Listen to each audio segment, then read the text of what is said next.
Autorité du croyant, épisode 19. Nous arrivons presque à la fin de cette série, et si tu es resté fidèle jusqu'ici, c'est que quelque chose en toi a changé. Tu n'es plus le même croyant qu'au début. Tu n'attends plus que les choses arrivent, tu apprends à les provoquer par la foi. Car l'autorité du croyant n'est pas une théorie. C'est une puissance vivante, une position spirituelle qui transforme ta manière de penser, de parler et d'agir. Dans cet avant-dernier épisode, le Saint-Esprit veut t'emmener plus loin. Il veut que tu passes de la connaissance à la manifestation. Savoir que tu as l'autorité, c'est une chose. Marcher dans cette autorité chaque jour, c'en est une autre. Dieu cherche des hommes et des femmes qui ne se contentent plus d'écouter la parole, mais qui la vivent avec audace et assurance. Car le monde n'a pas besoin de croyants timides. Il a besoin de fils et de filles de Dieu conscients de leur identité, prêts à se lever, à parler, à commander et à libérer la puissance du royaume partout où ils passent. Alors, prépare ton esprit et ton cœur. Dans cet épisode, tu vas apprendre à incarner ton autorité, à la faire respirer à travers tes paroles, tes gestes et ta foi. Parce que le ciel agit quand un croyant prend enfin sa place. Chers frères et sœurs, chers amis de l'Esprit Vivant TV, nous vous disons merci.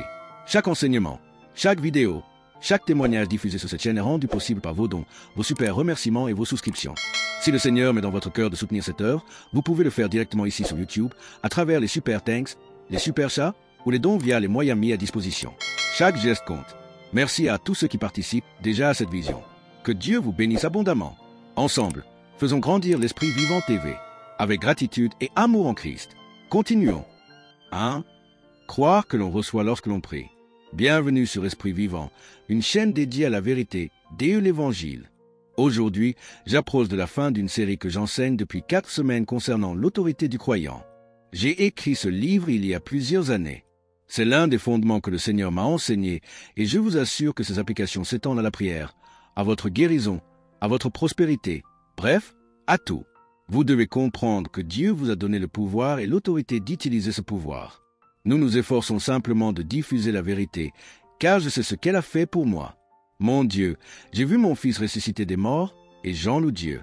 Mais si je n'avais pas compris les vérités contenues ici, je vous garantis que je serais sans fils et sans petite fille, qui a maintenant 20 ans.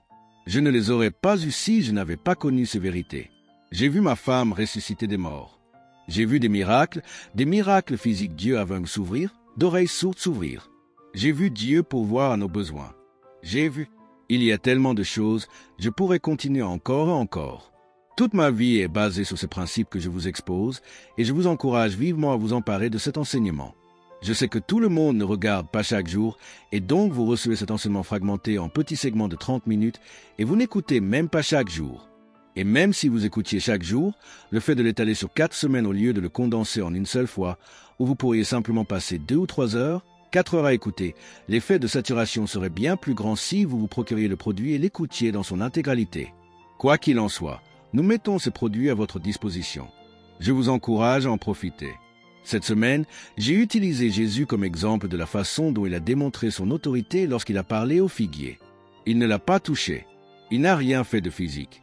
Il a juste utilisé l'autorité, la puissance de ses paroles et a maudit un figuier, et la chose est morte immédiatement à la racine. Et le lendemain, tout était desséché. Et quand ses disciples l'ont vu, ils ont été choqués. Il a commencé à leur dire comment il avait fait. J'ai déjà abordé une partie de cela. Je vais aller un peu plus loin aujourd'hui.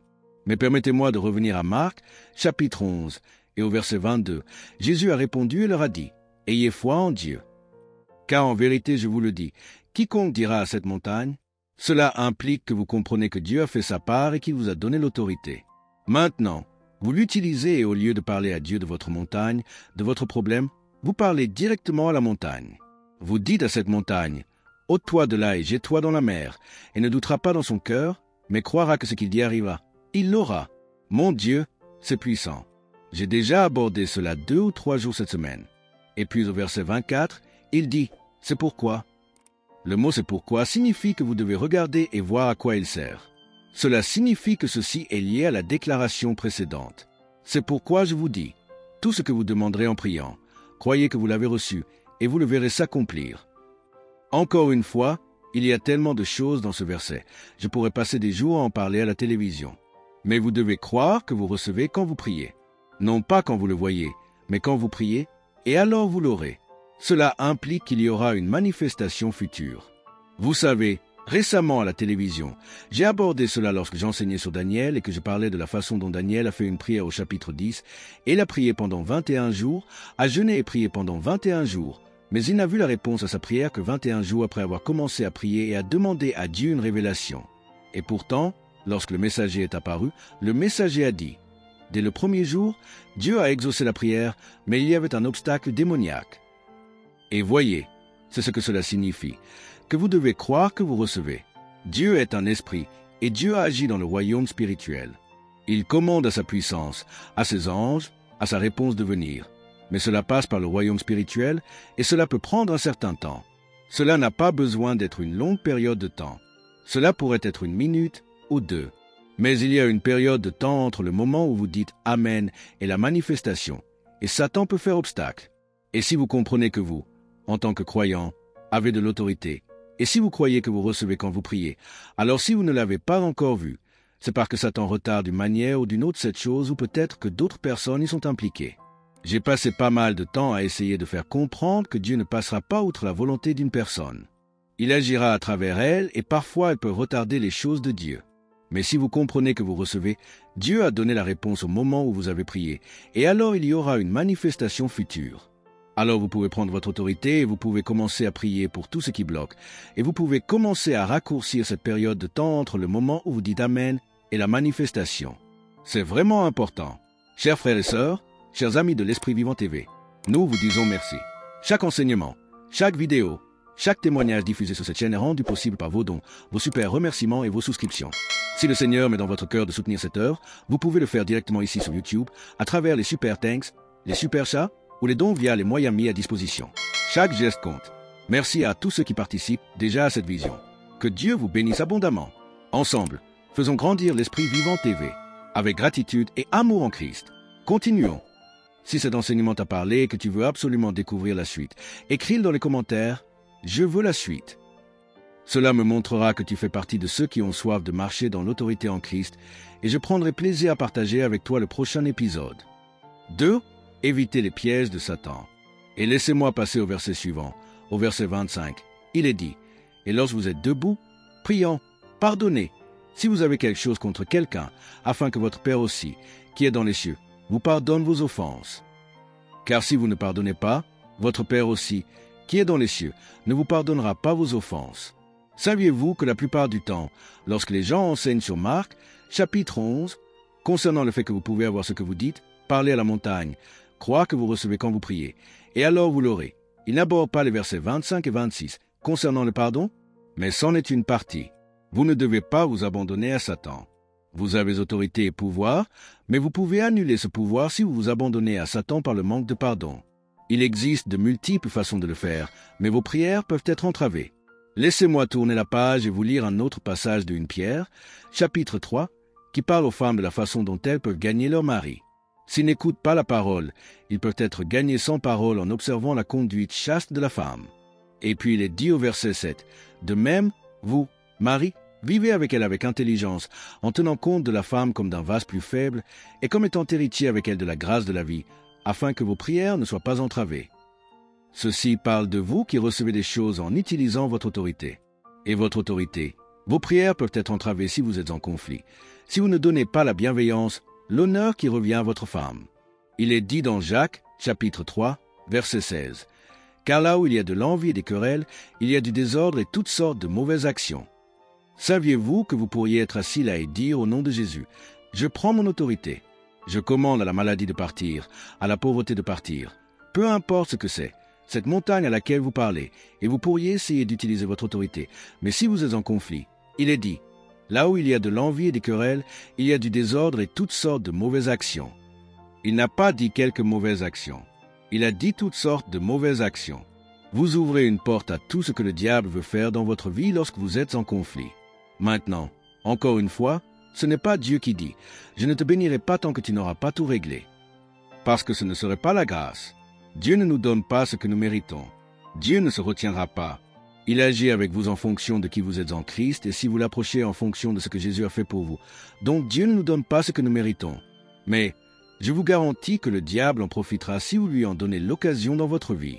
Romains, chapitre 6, verset 16, dit « Ne savez-vous pas qu'en vous livrant à quelqu'un comme esclave pour lui obéir, vous êtes esclave de celui à qui vous obéissez, soit du péché qui conduit à la mort, soit de l'obéissance qui conduit à la justice. » Donc, si vous essayez de prendre les choses dont je parle et d'utiliser votre autorité et de dire au nom de Jésus, je commande au cancer de disparaître. Je libère le pouvoir de guérison de Dieu. J'actionne l'interrupteur et j'active cette puissance de Dieu et je libère la guérison. Et pourtant, vous êtes en conflit. Cela ouvre une porte à toutes sortes de mauvaises actions. Vous vous êtes livré à Satan par le péché. Ce n'est pas Dieu qui va rejeter votre prière, mais Satan fera obstacle et bloquera cela comme il est dit dans 1 Pierre, chapitre 3. Vos prières seront entravées si vous ne donnez pas la bienveillance due à votre femme. Et donc, vous devez gérer cela. Si vous le faites intentionnellement en connaissance de cause, je pense que nous tous, aucun de nous n'est la personne parfaite. Et je ne dis pas que vous devez venir devant Dieu et avoir tout parfait dans votre vie. Si c'était le cas, personne ne recevrait jamais rien. Mais vous ne pouvez pas simplement sortir et intentionnellement vivre dans le péché, vous livrer au péché et vous attendre à prospérer, non pas parce que Dieu va vous rejeter. Il agit avec vous en fonction de Jésus et de ce que vous croyez par Jésus. Mais Satan est là comme un lion rugissant cherchant qu'il pourra dévorer. C'est ce qui est dit dans 1 Pierre, chapitre 5. Et si vous donnez prise au diable par le péché, alors vous devez vous en repentir. Chers frères et sœurs, chers amis de l'Esprit Vivant TV, nous vous disons merci. Chaque enseignement, chaque vidéo, chaque témoignage diffusé sur cette chaîne est rendu possible par vos dons, vos super remerciements et vos souscriptions. Si le Seigneur met dans votre cœur de soutenir cette œuvre, vous pouvez le faire directement ici sur YouTube, à travers les super thanks, les super chats ou les dons via les moyens mis à disposition. Chaque geste compte. Merci à tous ceux qui participent déjà à cette vision. Que Dieu vous bénisse abondamment. Ensemble, faisons grandir l'Esprit Vivant TV, avec gratitude et amour en Christ. Continuons. 3. Guérison, autorité et pardon. Je me souviens avoir prié pour une femme atteinte du VIH. Je lui ai demandé comment elle avait contracté, et elle a répondu qu'avant d'être chrétienne, elle menait une vie lesbienne, qu'elle était dans l'homosexualité, et qu'elle avait contracté le VIH. J'ai dit, « Eh bien, Dieu vous aime et Dieu veut vous guérir de cela. » Mais j'ai ajouté, « Avez-vous cessé cela ?»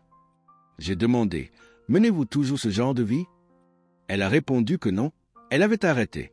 Et j'ai dit, « Avez-vous renoncé à cela? L'avez-vous abandonné et avez-vous reçu votre pardon ?» Et elle était encore hésitante sur ce point. Elle se sentait toujours coupable et condamnée. J'ai donc ministré auprès d'elle un certain temps. Et j'ai dit, « Lorsque vous êtes en Christ Jésus, vous êtes une nouvelle créature. Les choses anciennes sont passées, et toutes choses sont devenues nouvelles. » Et j'ai ajouté, « Ne laissez pas ce que vous avez fait avant de naître de nouveau vous rendre d'une manière ou d'une autre indigne de recevoir. Vous êtes digne en raison de ce que Jésus a fait. » Et voyez, j'ai dû la servir et l'amener à se détourner de cette culpabilité et de cette condamnation qu'elle portait avant qu'elle ne puisse utiliser son autorité et recevoir ce miracle. Et j'ai prié avec elle, et elle a été guérie. Mais quand vous servez une personne, si elle est là, essayant de parler et d'utiliser son autorité et de commander au cancer de partir, mais qu'elle est par ailleurs aussi méchante qu'un serpent et qu'elle vit dans la discorde et l'envie, cela ne fonctionnera pas. Je suis allé dans une église à Corpus Christi, Texas. C'était il y a très longtemps, il y a plus de 35 ans. Et j'allais y servir, et j'y avais déjà servi auparavant. Et c'était une église des assemblées de Dieu qui croyait à la puissance de Dieu. Ils croyaient que cela pouvait arriver, mais ils ne croyaient pas que c'était la volonté de Dieu de guérir tout le monde. J'y avais déjà servi. Le pasteur avait reçu cet enseignement et venait de se lever devant l'église et avait commencé à faire une profession audacieuse. Non seulement que Dieu pouvait guérir, mais que c'était la volonté de Dieu de guérir à chaque fois. Alors il a commencé à enseigner là-dessus. Et dès qu'il a commencé à enseigner là-dessus, ils ont eu une situation où un adolescent de l'église est mort. Et l'église a prié pour lui. Il était dans le coma pendant un certain temps, et l'église a prié pour lui, et a cru qu'il serait guéri. Et juste environ 2 jours avant que j'arrive à l'église pour une réunion, ils avaient enterré ce garçon.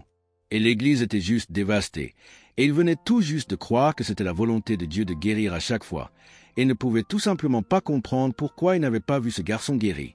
Et donc, c'était un moment vraiment critique, et le pasteur m'a parlé de cela, et m'a dit que mon Dieu, c'était opportun que je sois là, et qu'il cherchait des réponses. Alors je me souviens être sorti avec les parents de ce garçon qui était mort. Et je suis sorti avec eux le lundi, le mardi et le mercredi pour manger avec eux et essayer de les servir et de les aider à faire face à cette perte. Et au début, je ne connaissais pas les détails, mais au fur et à mesure que je les visitais, il s'est avéré qu'il y avait tellement de discorde dans ce foyer que les parents avaient même envisagé de divorcer. Ils avaient parlé de divorce et se dirigeaient dans cette direction. Et donc il y avait beaucoup de colère, beaucoup de discorde dans la maison. Et ce garçon était tombé malade juste avant d'aller à l'école un jour, et il y avait eu une dispute avec sa mère, et sa mère lui a simplement dit qu'elle le détestait et de ne pas revenir à la maison. Et le garçon était tellement bouleversé qu'il est allé à l'école et a enfreint les règles de l'école, et à l'heure du déjeuner, il est allé en dehors de la propriété de l'école chez un ami, et il jouait à la roulette russe avec un pistolet, et s'est tiré une balle dans la tête. Et c'est la raison pour laquelle il est tombé dans le coma. Et puis l'Église a prié, et il croyait en Dieu pour qu'il soit guéri, et il n'a pas manifesté la guérison. Il est mort, et ils étaient juste choqués de savoir pourquoi Dieu ne l'avait pas guéri. Mais voyez, vous ne pouvez pas ignorer le fait qu'il y avait de la discorde. Et encore une fois, je reviens à Jacques 3, verset 16, où il y a de l'envie et des querelles, il y a du désordre et toutes sortes de mauvaises actions. Ils ont donné à Satan un accès à leur vie par cette discorde. Je n'essaie pas de les condamner, mais j'essaie d'expliquer qu'il y a des raisons. Vous savez, il est dit que Satan va de tous côtés, cherchant qu'il dévorera. Il ne peut pas simplement dévorer tout le monde. Vous devez donner à Satan un accès. Comme je l'ai enseigné au tout début de cette série, Satan a tiré son pouvoir de l'humanité, pas de Dieu. Il utilise le pouvoir et l'autorité humains, et il doit avoir notre consentement et notre coopération pour pouvoir détruire nos vies. Alors comment a-t-il eu accès à cela? Eh bien, il y avait de la discorde dans ce foyer pendant des années. Il y avait de la colère. La mère disait à son fils, « Père ne revient pas. » La blessure, le rejet. Je ne dis pas qu'elle n'avait pas de raison de dire certaines choses. Je ne dis pas que le garçon était innocent à 100%, mais néanmoins, quelles que soient les dynamiques, il y avait cette discorde, et Satan l'a utilisé et est venu tuer ce garçon. Et même s'il croyait en une guérison et essayait d'utiliser leur autorité et de recevoir la guérison, vous ne pouvez pas simplement ignorer le fait qu'ils avaient donné à Satan un droit légal, une place pour venir y voler, tuer et détruire. C'est ce qui est dit dans Jean, chapitre 10, verset 10, que la seule raison pour laquelle il vient est de voler, de tuer et de détruire. Et donc, il y avait une raison pour que ce garçon meure. Chers frères et sœurs, chers amis de l'Esprit Vivant TV, nous vous disons merci. Chaque enseignement, chaque vidéo, chaque témoignage diffusé sur cette chaîne est rendu possible par vos dons, vos super remerciements et vos souscriptions. Si le Seigneur met dans votre cœur de soutenir cette œuvre, vous pouvez le faire directement ici sur YouTube, à travers les super thanks, les super chats ou les dons via les moyens mis à disposition. Chaque geste compte. Merci à tous ceux qui participent déjà à cette vision. Que Dieu vous bénisse abondamment. Ensemble, faisons grandir l'Esprit Vivant TV, avec gratitude et amour en Christ. Continuons. 4. Choisir Dieu ou le diable. Et je sais que beaucoup de gens n'aiment pas cela. Ils aiment penser que Dieu est souverain et qu'il agit et que tout ce qui arrive doit être la volonté de Dieu. Mais je vous dis que ce n'est pas Dieu qui tue les gens, détruit la vie des gens, fait violer les gens et les trafique comme esclaves sexuels. Et ce n'est pas Dieu qui fait ce genre de choses. Satan est derrière cela, mais il y a quelqu'un qui coopère avec lui. Et vous ne pouvez pas simplement utiliser votre autorité et commander la guérison ici, et d'un autre côté vivre dans une discorde totale et prospérer. Cela ne fonctionne pas comme ça. Satan va vous entraver. Il va essayer de vous arrêter à chaque fois et vous avez autorité sur le diable, mais vous devez cesser de coopérer avec lui afin d'exercer cette autorité et de la voir produire les résultats souhaités. Mon Dieu, je parle à des gens en ce moment dont certains sont encouragés en ce que je parle de la façon dont, par le Christ, nous pouvons tout faire, que nous avons pouvoir sur tous les esprits démoniaques. Certains d'entre vous sont aux prises avec une dépendance à la drogue, à l'alcool, toutes sortes de choses, et vous êtes encouragés. Mais d'un autre côté, vous ne pouvez pas simplement continuer à vous retourner et à coopérer avec le diable. Vous devez vous tenir là et résister au diable et il fuira loin de vous. C'est un verset que j'ai utilisé presque chaque jour dans cette série.